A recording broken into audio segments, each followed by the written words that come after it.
I had Rabbi Freiberg.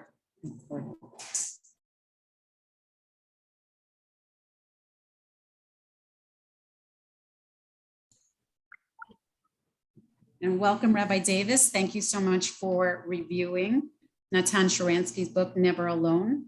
And we really appreciate you reviewing this book for us. Thank you so much.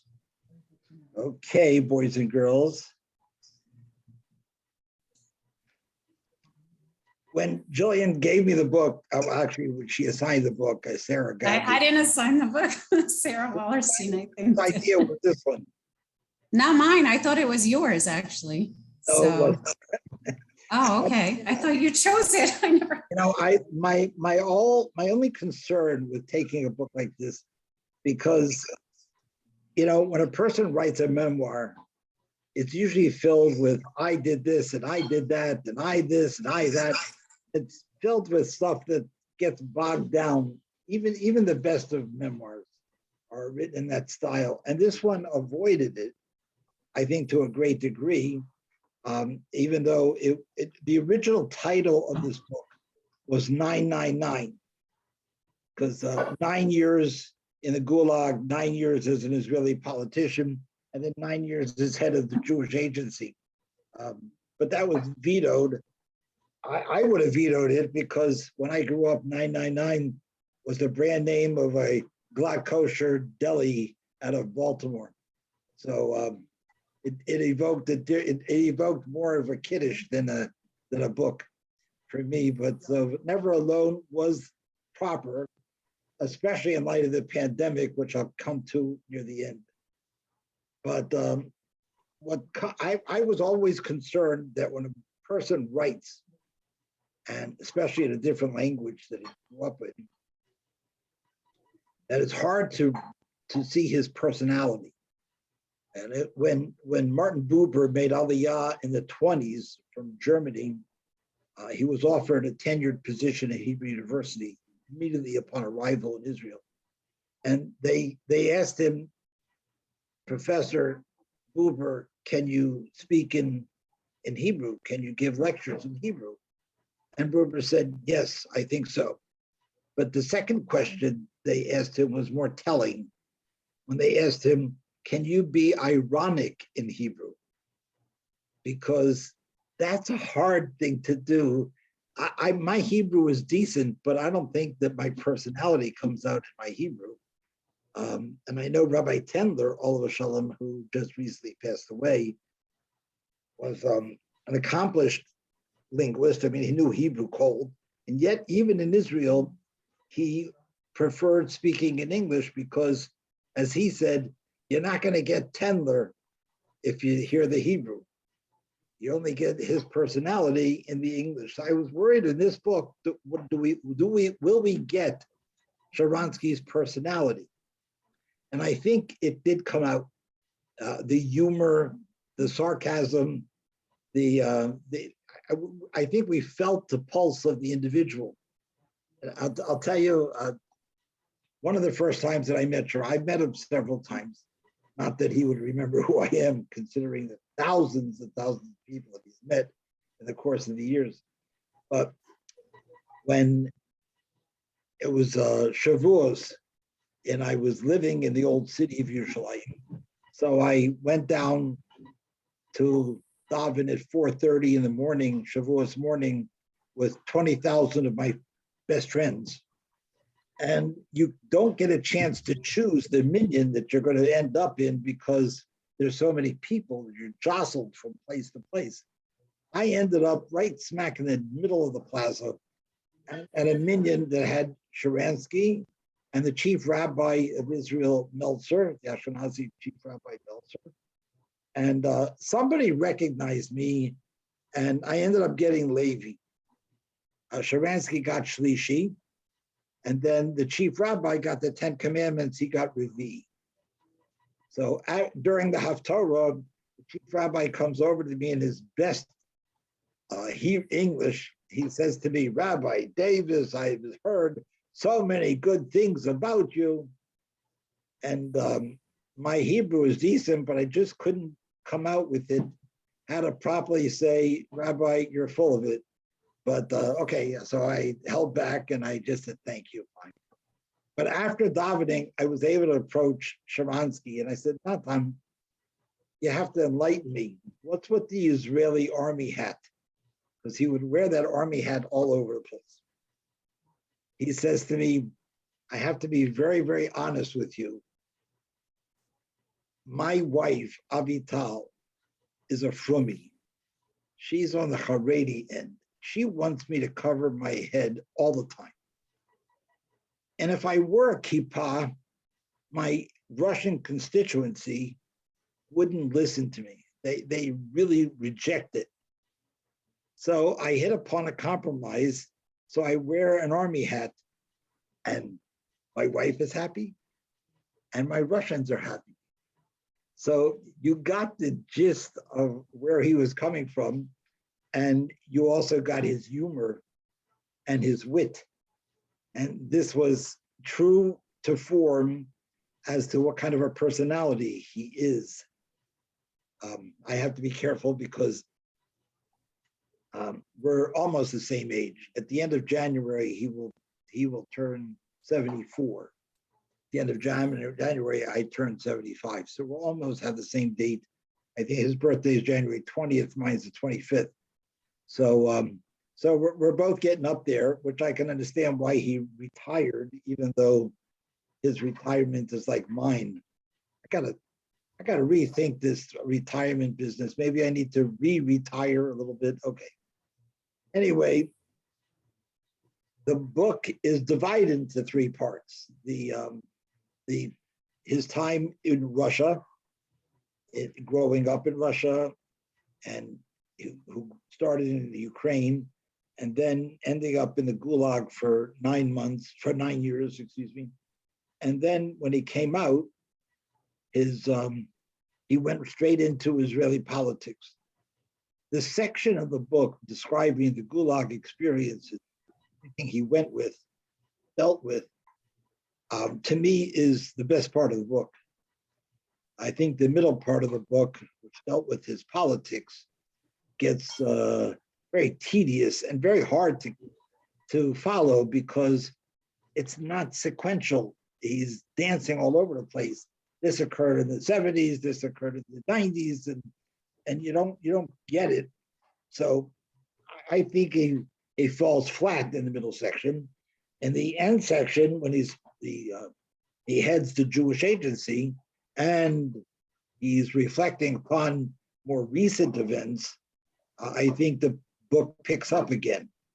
And so once you gut it out, the middle part, I think it has the situations better.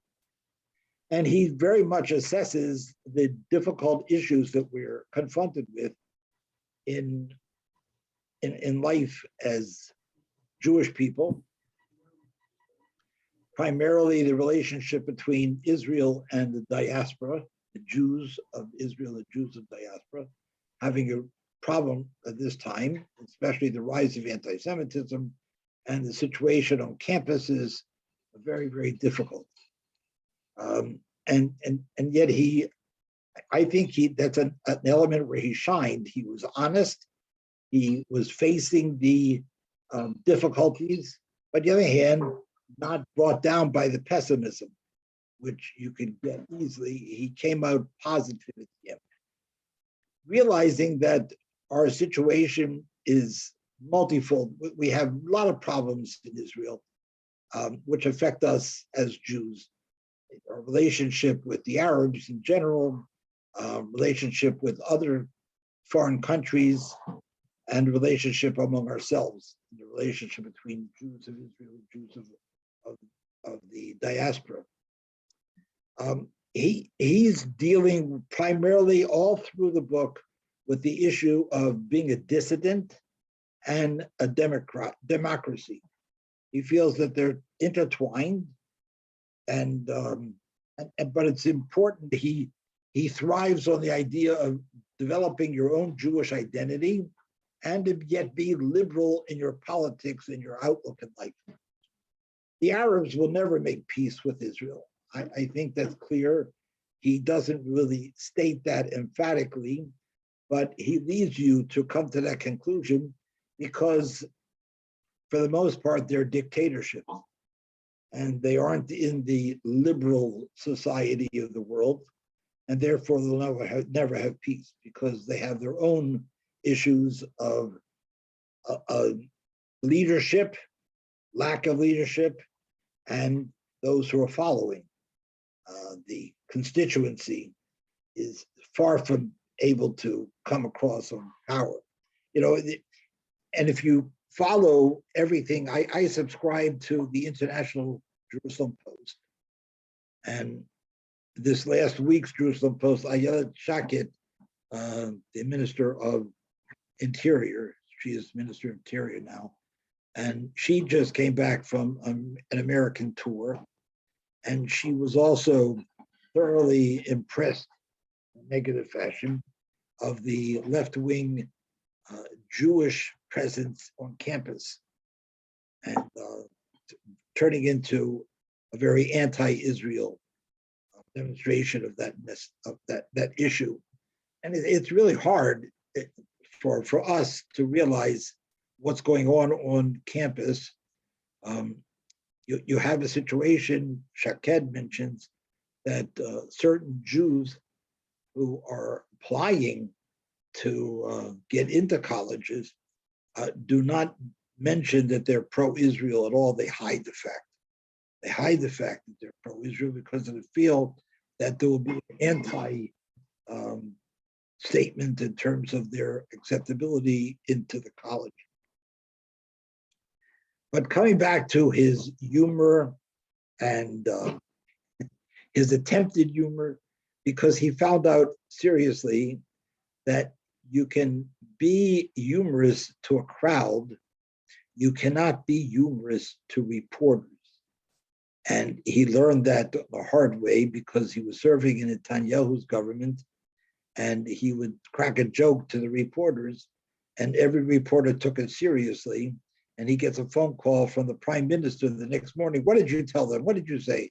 And all these difficult situations that he got himself into because he is honest about himself and he sticks to his guns. He shows himself as being a normal guy with a lot of humor, and that this is how to survive. It's, he which I'm going to come back later because I think it's one of the main points, even though it's an addendum to the book. He came out with a video, a 5-minute YouTube that went viral on the subject of lockdowns. And he said, it's all in Hebrew, and he says in that video, he says, "You're in lockdown. I'm an expert in lockdown. I'm an expert in lockdown, and I'll give you 5 pointers as to how to get through this." And I thought it was the best thing I had ever seen. And if you read the end of the book has the 5 steps that he indicated in English, but to see it in Hebrew and hear him, I think is just refreshing, absolutely refreshing. And one of the things is you cannot lose your sense of humor. And that's essential in order to stay sane. And the truth is, it's essential in life. In order to stay sane, you need to have a good sense of humor. He got me with his sense of humor in the introduction, because I knew that I was going to have the real Sharansky, because he said when he got out, the first thing he did in Israel was create a Russian political party, Yisrael B'Aliyah. And they came up with the best slogan. And the slogan was, "This party is unique. In this party, you have to go to prison first in order then to get into the party." So I thought that was very clever and very nice. He also gets me with certain quotations. I didn't expect him to quote John Lennon's song, Imagine, And to quote Heller's Catch-22, he's right up my alley, my time period, and everything that goes on to it. And yet he remains optimistic. The bottom line to this all is to recognize that Sharansky is a real hero. Absolutely. I don't think anybody, like him, dislike him, you cannot deny his heroic status in life. And that goes without saying, and you don't have to read the book in order to know that. You just have to realize who he is and where he came. When I went to Russia in 1983, and this was before Glasnost. So when I came into the airport in Moscow, I was traveling with a friend, another rabbi, Rabbi Weil, and I was taken by the KGB to be interviewed, searched, and interrogated for 3 hours at the airport.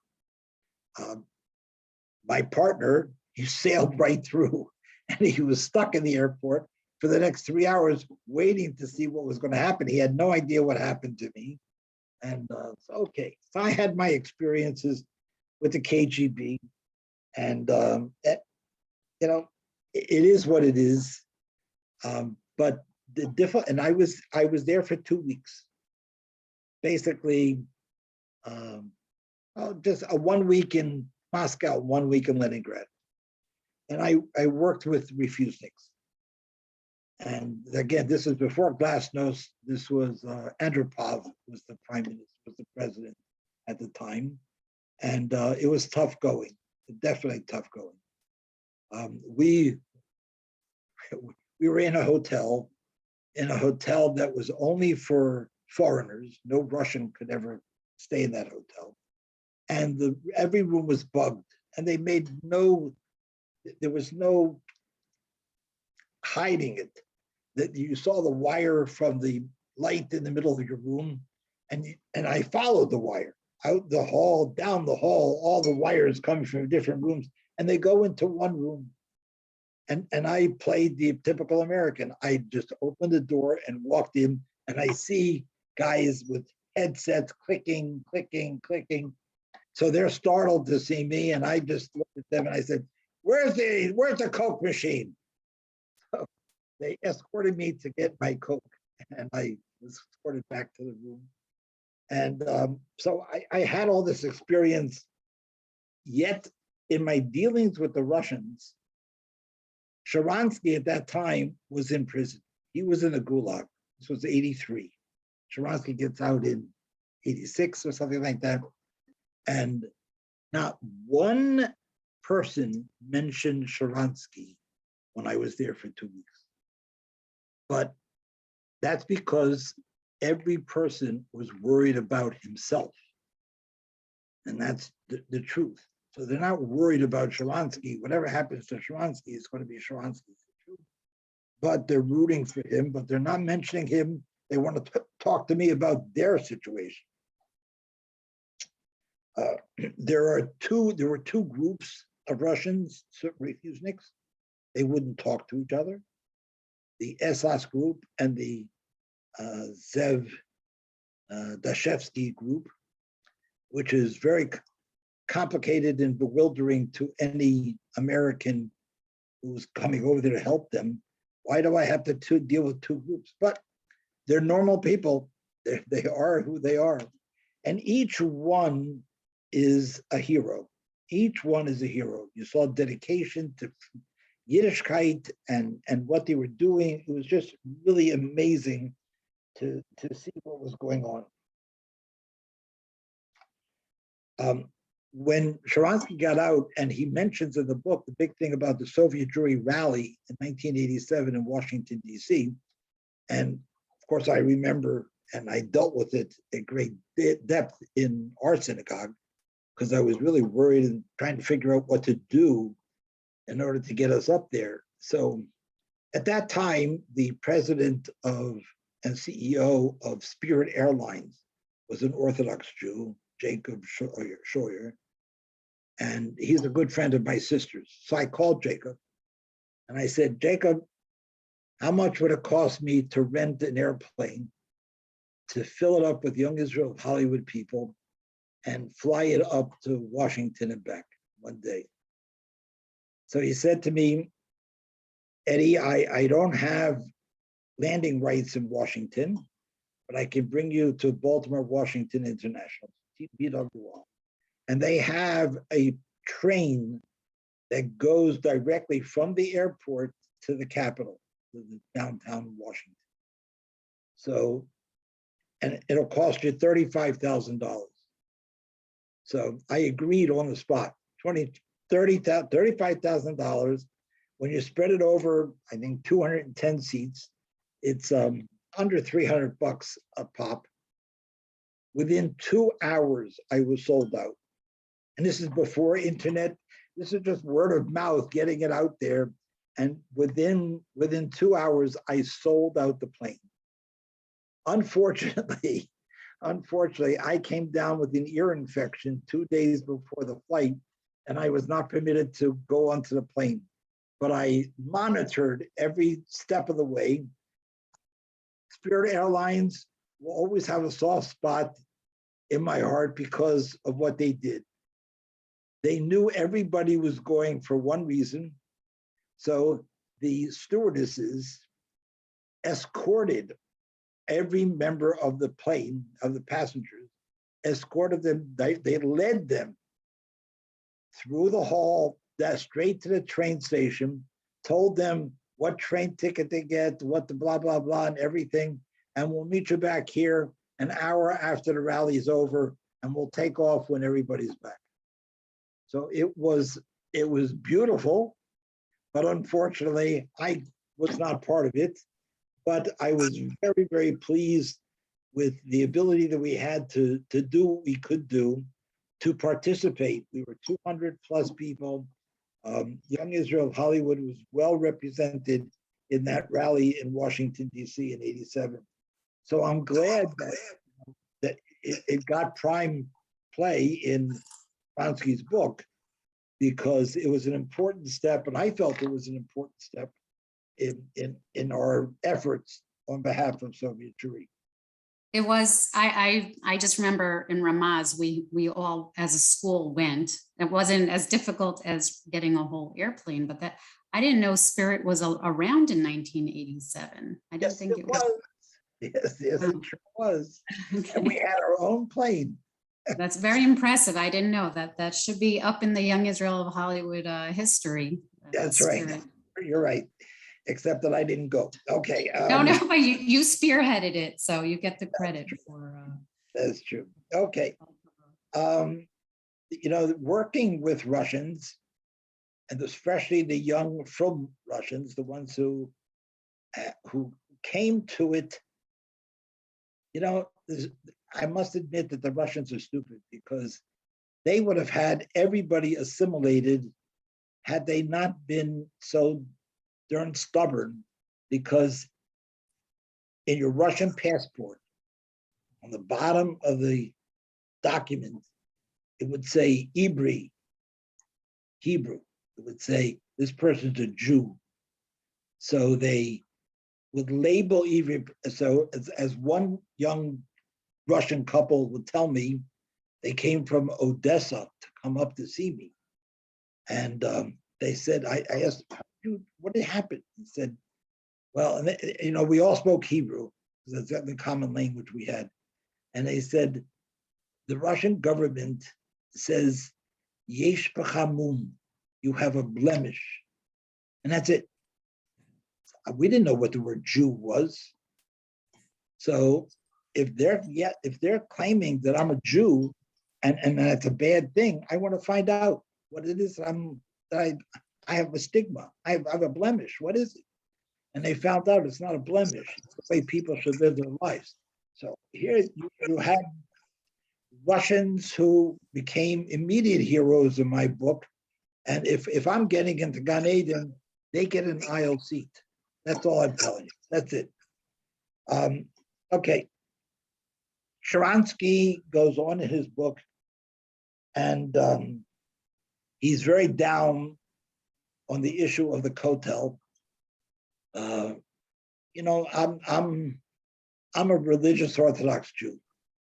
I can't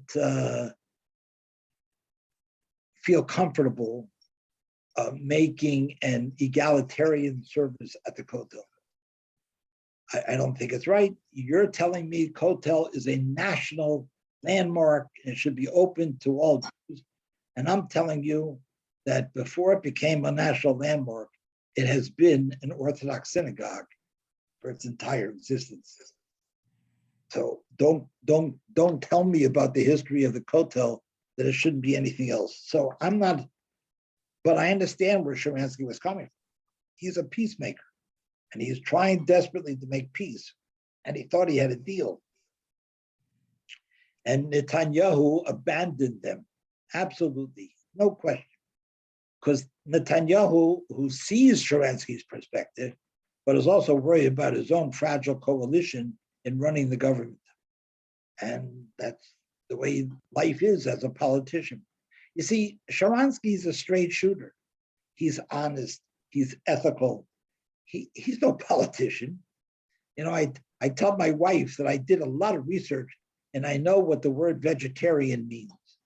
The word vegetarian is an old Indian word which means bad hunter. Well, the word politician is also an old Indian word. It means liar, liar, pants on fire. That's what the politician.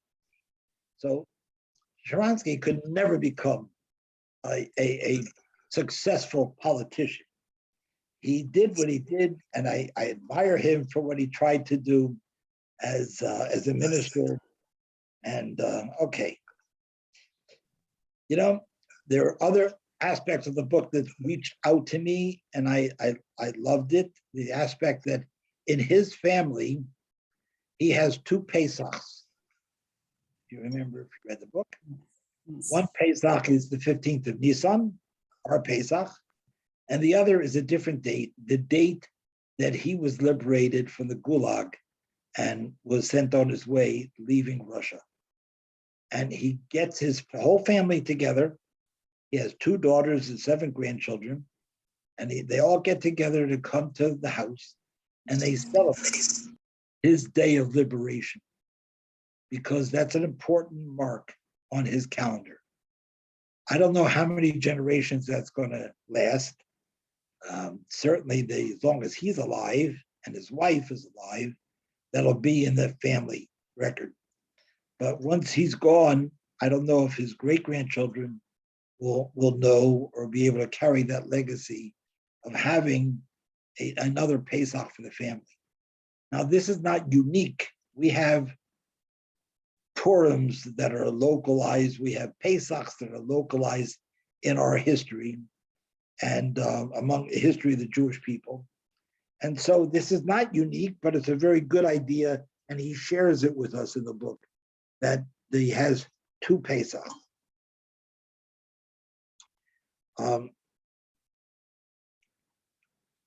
I feel that he's old school, and yet the effort of the book to make him very relevant to today's story and current events of Jewish people, Israel, diaspora, is very sincere. Is very sincere, and he did an admirable job. So actually, I want to go through the 5 points that he talked about a lockdown in terms of what it is. And one is, again, keeping a sense of humor. Number 2 is know why you're in prison, why you're in lockdown. It's not just you're part of a group. This is never alone, but they're very true, and that helps in the lockdown as well. Thirdly, keep yourself occupied. What he did, of course, he played chess in his head. Not all of us could do that, but he just says, get a hobby, do something, stay active. Don't try to figure out when it's going to end, because then you're setting yourself up for depression. And this is everything that he used on himself when he was in lockdown. He was in the gulag for 9 years. He was in solitary confinement for 5 of the 9 years, which is a harsh sentence, very harsh. And yet he survived and thrived, no question about it. And the fifth one was know that you're part of a bigger group. Know that there are many of you like this. And of course, that's true of the lockdown. It's true of himself when he was in isolation, that he was part of Am Yisrael, and that kept him alive. And again, you need the physical. For him, the physical was the Sefer Tehillim that his wife gave to him when they got married, just a day before he was arrested, and the whole scene turned. But keeping that Tehillim and reading it from every day of his life was also part of the way to do it. So, you need physical objects to keep you going as well. So if you think of the physical objects that we have on Pesach and even Shavuot with the Sefer Torah and Sukkot, every holiday has physical objects that we hold on to. And he does also in terms of the Sefer Tehillim. You need the physical because you're not an entirely spiritual individual. So I think that by and large it was a good read. It was a good read, except that again I didn't like the middle part. It was very sluggish, and but it picked up at the end. So that's my gist of it. That's what I think. By the way, the certain notes I wanted to share with you that the newborn Jews of Russia, they're Fromies, there were no Xerox machines. All Xerox machines in Russia are securely in the hands of government. What they used to do is they used a camera and took pictures, and they would develop the pictures, and that way they had copies of books. And their most favorite teachers were Rav Soloveitchik and Nechama Leibowitz. Those were their favorites for all these young people. And I admire them, and it was truly a wonderful experience. In 1990, 7 years later, we were in Yerushalayim, in the old city, and I never went to the Kotel for keynote for Eicha. It's just too much bedlam, too much. It's thousands, more than 20,000, because it's not Yontif. People were bussed up from a lot and all over the country, buses and buses and people. And so Donnie, who was a teenager, he says to me, Abba, what do you do when someone says Shalom Aleichem to you? They haven't seen him in ages. I said, well, you can't say Shalom Aleichem. So we're starting to walk down the stairs over to get to the Kotel at about midnight, at 11:45, 12 o'clock at night, Tisha B'Av night. And Zev Davshevsky, who had just come out from Russia the year before, was in Israel, and he sees me. And he comes running over and he says, Kvot Harav, Shalom Alecha. So, and Donnie looks at me and says, I guess that's the way it's done. But it was just a remarkable, we went, that was a Tuesday. On Thursday, I took the whole family, we went to Ma'ale Adumim, and that whole Russian community of Moscow, they came together, and they're together in Ma'ale Adumim. Davshevsky, his daughter, the whole group. And so they made a breakfast for me and my family. And we went out there on Thursday morning, and I saw them for the first time after 7 years. And then Davshevsky gives over a shear that I had given them, verbatim from 7 years before. And so I explained to my kids, guys, don't think that I was that good. Understand they were that hungry. They ate up every piece of Torah that I could come up with. And they were a fun group to be with. And but you had to play with the Russian government all the time. They were following us, the refuseniks. I have to share a story. My friend Rabbi Weil, we couldn't have he was dealing with the SS group, and I was dealing with the Dashevsky group. But every night we would meet back in the hotel, and we need to discuss things. Well, there's a blizzard going on outside. It's 12 inches of snow. So we really couldn't walk and talk out in the blizzard. And but I figured out by dealing with the Russians, they have a great understanding of English language, but they don't know anything colloquial. So we did a skit. He and Rabbi Weil, myself, Rabbi Weil, we did Laurel and Hardy routines. You know, this is a fine mess you've gotten us into, Ali. Oh no, Stan. And so this went on. They couldn't follow us. And we were talking out what we were doing as if one was Stan and one was Ali. Okay. Years go by, the Wiles make Aliyah. I'm in the Rome Hotel and I see Aryeh Weil all the way across the lobby. And I go, Stanley, and he goes, Ali, and the whole place was looking at us like they were nuts. But listen, you got to do what you got to do. And so we were reunited for a little while, but we relived our own experiences in Russia. And they weren't really all that pleasant. You know, I asked Yuli Edelstein, that's later became the Speaker of the Knesset. He's also prominent in this book. And but he was still a refusnik when I was in Russia. So I asked him, can you tell me what they wrote in Russian on my visa? So he takes a look at it, he reads it, and he puts it back in my passport, and he gives it back to me and says, it says that you're a very bad boy. So anyway, the game was intimidation. They tried to intimidate you everywhere you were, and you had to stand up to it. But we had warnings from the State Department of the United States. We had warnings, don't do anything stupid.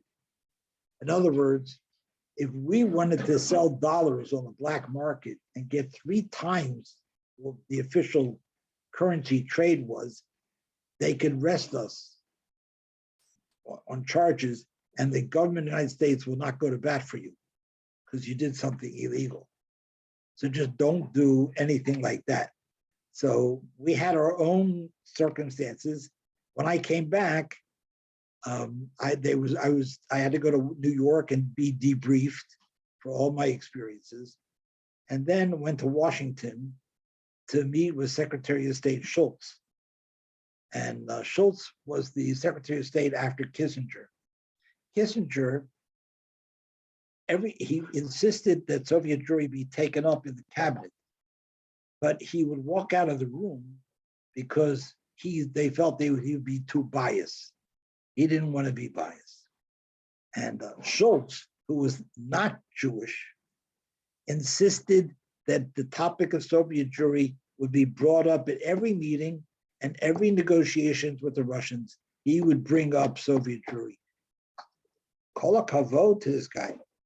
And when I met him and I told him my story about what I ran into, and we talked for an hour, and he was very, very nice and impressed me a great deal. So I'm reviewing this book because it evoked a lot of the memories that I have of having lived through the same period as Sharansky. Like I said, we're the same age. And now both of us being retired, so, except that I'm not writing a book because I don't want to get sued. But anyway, he's got his own material, and you can tell who he likes and who he dislikes. You know, Gorbachev is still alive. I don't know whether Gorbachev really read this book, but he would be upset with it because he's not given the prominence of helping Sharansky, which he did. He did. He brought the sense of liberalization to Russia, and Sharansky does point out that even though Trump did more for Israel than any other president before him, but he's not a Trumper, not a Trumper in the least. And I've identified with that also because of the situation that we're in, voting in Trump elections and having to make a decision as to where we are with it. But I know that our relationship with the Reform and Conservative, I don't like dealing with religious topics with them, but anything else, I'm very much in the same camp. When it comes to anti-Zionism, when it comes to anti-Semitism, we're all the same. And I've reached out to them, and I'm on record with a good relationship with Temple Solel, with their previous rabbi and their current rabbi, and Rabbi Malofsky, Olav Shalom, who helped the Young Israel get started, and he's a conservative rabbi, and I helped a relationship with all of them, and because we have a lot in common, as long as we don't dwell on what separates us, and that was the given point. We work that way, and it's a good way to work because it kept it relevant, and it kept it short and sweet, and we have a very good relationship, which is really very necessary. And I don't know where the end of the result is because the Kotel is still a live wire. It's not been resolved, and the conservative reform were upset about it, which I understand. You know, I'm not doing anything about it myself because I'm very happy with it the way it is, even though it's not my favorite place to daven because it's too distracting what's going on out around you when you're at the Kotel. But okay, I'm going to open it up for anybody to make some remark or a question, and you can unmute yourselves and have a great time. Thank you, Rabbi. I also agree with you about the middle of the book and the politics. I did not enjoy that part, but I did enjoy the whole part where he talks about the Ethiopian Jews and also about birthright and how, you know, they're really trying to get Jewish identity to these Jewish children who really don't know anything about Israel. So I want to tell you, I lived through that period. I remember being in Israel during the Ethiopian airlift and visited the President's Hotel. It's unheard of, but that was turned into an Ethiopian haven.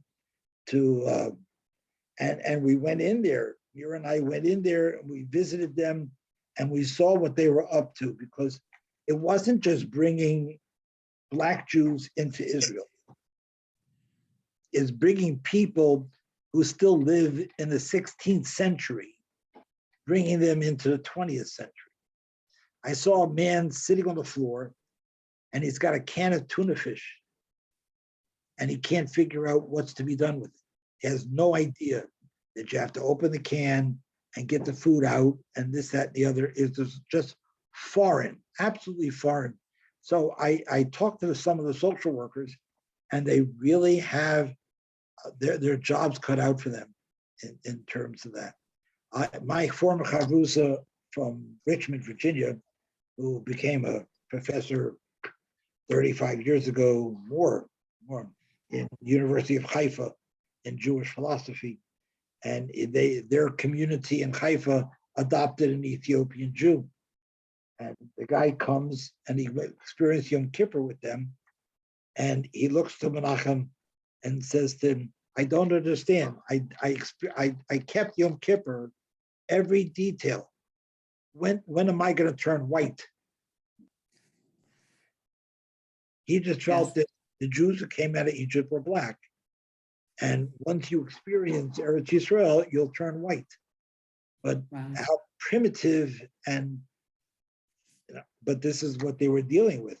This is the very, very difficult, very. But it meant a lot. It meant a lot to Sharansky to bring them, that he broke Shabbos, to be on the plane, to bring them on that airlift. That was, you know. I agree with him. I wasn't sad to hear what he did. I didn't no idea, you know, to reach out in the way he did, because he realized that it's a pikuach nefesh situation. Maybe his presence really wasn't that necessary. I understand it from a halakhic view, but we're not being asked about that. I just understood fully where his head was, where his heart was, and kol hakavod to him. Right. But I agree with you. Those were important stories that I'm glad that he revealed what he did about them. And he also talks about who's a Jew in terms of the people coming in, and that whole debate. He brings in a lot of issues that are, you know, the whole thing with the kotel and the women who want their minyan, and the women of the, what is it called? The I don't know, the something of the kotel. Women of the wall. Right. So that he brings up the whole Jewish question, who is a Jew, and to prove that you're a Jew, and you know, so it did have other things in it. And if anyone else wants to comment or put in the chat, you don't want to unmute, but feel free to unmute if anyone has any comments or questions. I'm Ira. So if there are no questions or comments, I just want to say thank you to Rabbi Davis. And I wanted to bring up the next book. We're skipping January because a lot of people go away January in the middle of the, I don't know, I'm not part of the yeshiva crowd, yeshiva break crowd anymore, now that I'm an empty nester. But the next book review is February 16th. Shelley Tuckman's going to review The Only Woman in the Room by Marie Benedict. And it's about Hedy Lamar's life, and also very interesting book. So. You know, she was married, I think, 6 times, and each one was a failure, because they married her because of her looks. She's undoubtedly one of the most gorgeous women in history. No one expected her to be so smart. And that, you know, I don't even understand what she invented with her partner and invention, but I understand that part of that technology is used in my Bluetooth that they developed for the use in torpedoes. But I'm very familiar with the whole story of Hedy Lamar, and I'm sure it's a worthwhile read. Yes. Even though she played all her characters that she played in movies are all bombshells. They're beautiful, beautiful women who aren't supposed to be intelligent, and that's it. But she played, didn't she play the lead in Samson? Delilah, yeah, I think she, yeah. Delilah. She was Delilah, and Victor Mature was Samson. That's right. And you should know, if you watch that movie to the very end, there's a credit based on the book by Vladimir Zhavatinsky, because Zhavatinsky in the 20s wrote the book Samson, which I read, and it's very interesting, very interesting. But Hedy Lamar gets the lead role in Delilah. So, okay. So thank you so much, and I wish everyone a good night, and hope you can all join us in February. We are going to try to do a live, and God willing, next year, Rabbi Davis, you have a whole year to pick another book, and hopefully we will be back at the Dash's house and live. And that would be wonderful. It would be wonderful. And we are going to try to do a hybrid in February. We're hoping that the situation will be better and we can do Zoom and in person if people feel comfortable joining in person. That is the question. So okay. That is the next thing. So thank you so much. Have a good night, everybody. Thank you. Bye. Thank you. Thank you. Thank you. Good night. Thank you. Good night, Jillian. Good night. Take care. Thank you, Jillian. Sure. Take care. Have a good night. Bye-bye.